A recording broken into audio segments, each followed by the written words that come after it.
자, 안녕하세요. 자, 새로운 브리핑 두 번째 시간 10월 28일 진행할 거고요. 자, 시장이 마무리가 되었죠?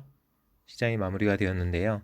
생각보다는 조금 출렁거렸고 생각보다는 아쉬운 음, 뭐 장후반에 뭐 대도 않는 핑계, 뭐 대도 않는 이야기로 코스피가 지금 3.9포인트, 0.5% 빠졌고요.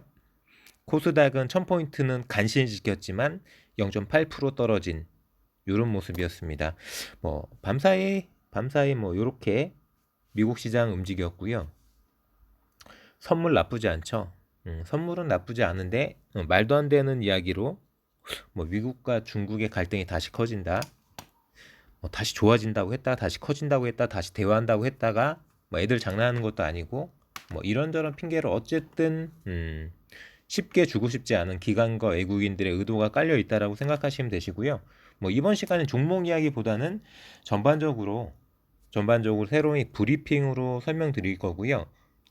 전반부에는 이렇게 기사 보면서 이야기하고 후반부 가서 뭐 일부 종목들 한번 짚어보도록 하겠습니다. 자, 코스피 매동 한번 볼까요? 보시는 것처럼 결국은 바닥에서 움직일 때는 개인들이 그렇게 팔아들더니 음, 또 외국인과 기관이 장난질을 치니까 다시 또 거기에 그대로 당하면서 개인들이 매수를 해줬고 음, 휘둘림을 당하는 그런 모습이 안 좋다라고 생각하고요. 어쨌든 저쨌든 이러면서 증시는 저는 우상향할 거로 결과적으로 보여집니다. 내일 또 금요일이어갖고 좀 걱정이 없지 않아 있긴 하지만 일단 뭐 밑자락은 깔아놨어요. 기관과 외국인들이 나름대로 흔들려고 하는 밑자락은 이렇게 깔아놨습니다. 내일 같은 경우엔 또 주말이고 한 달을 마무리하는 시기다 보니까 여러 가지로 일단은 부정적인 기류를 깔아놓은 자리인데 과연 기관과 외국인이 11월, 12월 실적 랠리, 뭐 연말 랠리, 산타 랠리를 펼칠 마음이 있다면은 여기서 다시 한번 뒤통수를 때리면서 확 끌어올려가지고 금요를 마감시킬 거고요. 아니면은 다시 한번 겁을 주기 위해서 뭐 또다시 뭐 1000포인트, 뭐 3000포인트 이렇게 무너뜨리면서 11월을 시작할 수도 있죠. 어떻게 시작될지는 저도 몰라요. 저도 모릅니다. 자, 기사 잠깐 읽어보면은, 자, 뭐, 아시아 주요 증시는 떨어졌고, 뭐, 일본, 뭐, 중국, 뭐, 다 마찬가지였고요. 미국과 중국의 관계 악화가 우려되면서 투자 심리를 제한하고 있다. 중국 당국의 가격 통제 방침, 뭐, 석탄 선물 가격이 떨어지는 부분이 계속되는 부분도 부담이 되고 여러 가지로 뭐 에너지 종목이 조금 많이 떠오르던 게 다시 숨이 죽는 느낌이다. 요런 기사인데 이분 댓글처럼 오늘 핑계는 미중 관계. 자, 대한민국 증시는 다 소용이 없고 공매도 상한 기관과 형평성이 개인도 주포들, 세력, 기관들, 외국인들과 동등한 조건이면 문제가 없다. 뭐 이렇게 생각하시는 분들도 있고요. 뭐 여러 가지로 뭐 지금 대통령 문재인 정부 뭐 문재인을 보유기 때문에 이렇게 떠드는 사람도 있습니다. 그러면 문재인 보유국인데 어떻게 3,000포인트를 만들었을까요? 그런 논리적이지 않은 생각들, 이런 논리적이지 않은 생각들은 전 주식 투자에 1도 도움이 안 된다고 생각해요. 그냥 운으로 먹을 수는 있겠죠. 한두 번 운으로. 하지만 운으로 먹은 그 돈은 주식 시장을 바로 떠나지 않는다면은 결국은 다 토해내는 거죠. 음. 소가 뒷걸음질로 쥐를 잡아봤자 결과적으로는 좋을 건 없다라고 저는 생각되고요. 어쨌든 뭐 좋은 뉴스가 아니어서 저도 안타깝긴 하지만 종목으로 넘어가서 조금 더 이야기해 볼 거고요. 일단 분위기를 한번 볼게요. 분위기를 한번 보고 어떤 종목에 대해서 말씀을 드릴 수 있을지 영화금속도 오늘 같은 경우에는 어제와 달리 숨이 죽고 수급도 죽었고요. PB파마도 살짝 다시 시장이 안 좋고 여러 가지로 충격이 나오다 보니까 25,000원이 다시 한번 무너졌죠. 아주아이비 투자 같은 경우에도 드림 시큐리티 같은 경우에도 1% 정도 거래량도 죽고 시장이 안 좋으면 아주아이비 투자는 어쩔 수 없는 부분이 있고요. 드림 시큐리티 같은 경우에는 카카오페이 상장 솔직히 모멘텀으로 저는 잘 모르겠습니다. 크게 기대를 하지 않는 부분이어서 카카오페이는 자 경남스틸도 딱히 영화금속 경남스틸 홍준표 테마가 딱히 안 좋은 부분은 없는데 결과적으로 시장이 출렁거리다 보니까 세력들이 자금을 일단 뺀다는 느낌인 거죠. 다시 또 이 자리에서 또 10,000원 근방으로 다시 싸주는 그런 퍼포먼스는 다시 한 번 이상은 나올 거라고 저는 생각합니다. 11월 초부터 여론조사가 진행될 거고 11월 5일 날 발표가 되겠지만 얼마든지 그 어떤 이슈 그런 부분을 이용해 갖고 세력들이 가만히 안 놔두겠죠. 얼마든지 돈을 벌 수 있는 그 변동폭이 있기 때문에 경남스틸도 영화금속도 최소한 한두 번은 더 움직여 줄 거라고 생각되고요. 그런 퍼포먼스를 잘 이용하시면서 먹고 또 먹고를 할 수 있다라고 생각되고 이재명은 문재인 대통령과 회동하면서 어느 정도 원팀 우려에 대한 부분을 수면 아래로 떨어뜨려 놓고 윤석열의 어떤 전두환 논란, 개사과 이런 부분을 발판으로 삼아서 대세론을 만들고 싶어하는 분위기인 것 같은데 동신건설 주가를 보면 쉽지 않은 것 같죠. 여전히 윤석열 리콜을 이재명이라고 생각하기 때문에 저는 부정적으로 생각합니다. 삼부토건은 어쨌든 이재명이 낙마하지 않는 이상 조금 힘든 구간이 찾아올 거고요. 제가 좋아하는 코스닥 150 레버리지도 오늘 코스닥이 떨어졌고 코스닥 150은 더 떨어졌기 때문에 요렇게 안 좋은 상황으로 15,100원대까지 조정을 받았고요. 자, 55,000원 뚫고 6만원대도 보여줄 것 같던 두산 피어셀이 멋지게 다시 5만원대로 떨어졌네요. 제가 멋지다는 표현을 쓴 이유는 딱 한 가지죠. 떨어져야 먹을 자리가 나온다. 물론 빨간불 좋아하시고 상한가 좋아하시고 VI 좋아하시는 분들은 그런 가격의 주식을 사고 싶어 하시겠지만 저는 절대 그런 가격의 주식 사지 않습니다. 그 주식이 내가 VI가 걸렸을 때 내가 상한가를 봤을 때 그 이후로 3연상을 가든 10연상을 간다 해도 저는 그런 주식은 잘 안 쳐다보고요.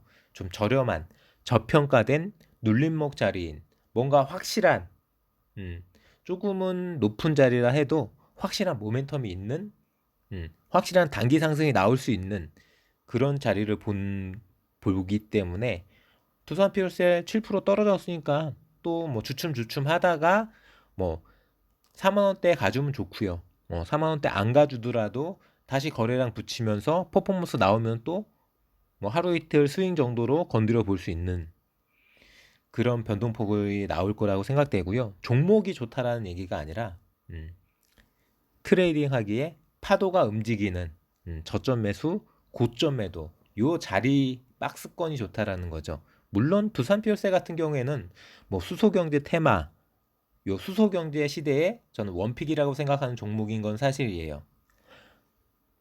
자, 크래프톤도 펄어비스가 오늘 조금 충격적으로 많이 빠졌는데 크래프톤도 조금 3% 가까이 47만 5천 원까지 조정을 받았고요.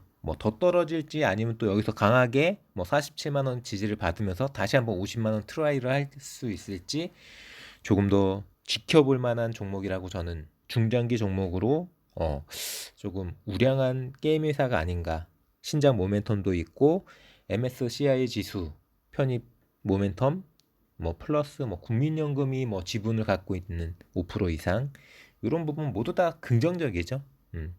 기간의 상장 이후 보유예수 물량이 풀린다 그 이야기가 나올 때마다 엄청나게 가격 방어를 잘하면서 계속해서 우상향 우상향 해왔던 그런 저력이 있는 종목이기 때문에 충분하게 퍼포먼스는 이어줄 거라고 조정받으면은 그 조정받은 그 변동폭만큼 다시 튕겨져 올라가는 그런 부분이고요. 자, SK 바이오사이언스가 증명하는 부분이죠. 그런 부분.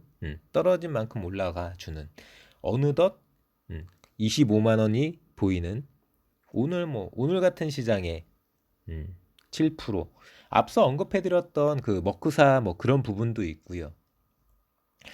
얼마든지 위탁 생산 그런 캐파를 감당할 수 있는 회사라는 부분도 메리트가 됐다라고 생각되고 뭐 그 외에 자체적인 뭐 백신 소식이나 다른 뉴스가 있는지 한번 뉴스 한번 더 찾아볼까요? 이 소식도 있네요. 자, SK 바이오사이언스가 노바백스 위탁 생산해주는 이 노바백스 이 물량이 영국에서 승인이 신청됐다라고 하네요. 이런 부분으로 긍정적인 수급이 쏠리면서 투자 심리가 개선되고 상승세가 나와서 이렇게 오늘 예쁘게 움직였고요. 뭐 자리대도 그렇게 훼손시키지 않고 자리대 크게 훼손시키지 않고 종가도 고가 부분에서 마무리 24만 5,500원. 거래량도 나쁘지 않습니다. 거래량도 100만 주 가까이 터져줬고요. 어쨌든 SK 바이오사이언스가 이 국내 백신 관련해서 일단 1호 백신 타이틀을 차지할 가능성이 가장 높고 타임테이블 스피드도 그렇고 글로벌 역량이나 뭐 글로벌적으로 이제 연구소가 참여한 부분 뭐 브랜드 파워가 됐든 뭐 투입하는 노력 이런 부분 전반적으로 봤을 때 일단은 거의 확실한 이렇게 말하면 또 어폐가 있을 수 있지만 그래도 믿음직한 그런 국내 백신 1호 타이틀이 기대되는 그런 회사라고 생각하시면 되시고요. 물론 SK 바이오사이언스 역시 그냥 던져놓고 눌러앉아 있는 게 아니라 그때그때 귀를 쫑긋 세우면서 미어캣처럼 좌우로 두리번 하면서 분위기 파악, 상황 파악 잘 하시고 자리대가 고점인지 저점인지 잘 보시면서 싸하다 싶으면 반드시 익절 들어가셨어도 움직이지 않는다면 퍼포먼스가 안 나온다면은 반드시 나오시는 게 맞는 거고요. 그렇게 저점 매수, 고점 매도 하시면서 파도 타기로 접근하는 게 좋을 것 같습니다. 중장기 종목이라도 마찬가지죠. 중장기 종목이라고 무조건 눈 감고 귀 막고 끝까지 간다. 이거는 아닌 것 같고요. 제가 뭐 바이넥스나 뭐 드림시큐리티나 아주아이비 투자에 썼던 그 끝까지 간다도 눈 감고 귀 막고 존버하겠다 이 이야기가 아니라 물련이 뭐 5천원대 6천원대 이상에 물려 계신 분들은 어쩔 수 없이 존버 모드로 끝까지 가야 되는 부분이고요. 그게 아니라 이렇게 분위기가 안 좋은 상황에서도 포기하지 않고 아주아이비 투자의 어떤 퍼포먼스, 미래 성장 가치를 끝까지 지켜보겠다. 이런 의지라고 생각하시면 되시고요. 셀리드도 추가 하락이 나오는 부분, 셀트리온도 다시 21만 5천원. 불안불안하죠. 시젠과 SD 바이오센서도 뭐 딱히 이렇다 할 퍼포먼스가 없습니다. 오늘 대우건설이 조금 충격적으로 빠졌는데요. 기사가 뭐가 있나요? 뭔 소식이 있는지 한번 보겠습니다. 그냥 뭐 좋은 이야기밖에 없는데요. 내주 청약한다. 파르세나 분양한다. 운정 신도시에서 추진하고 있다. 보시는 것처럼 3분기 영업이익도 1,000억. 전년 대비해갖고 9%가 성장했고 시장 기대치보다는 낮다. 잠정집계 결과 매출 2조 1,000억, 영업이익 1,000억. 당기순이익 900억 가까이 기록했다고 28일 공시했다.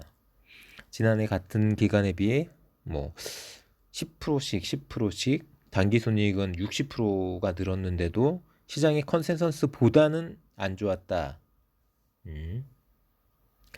영업이익 뭐 한 1,800억 가까이 예상했는데 영업이익이 1,100억밖에 안 나왔다.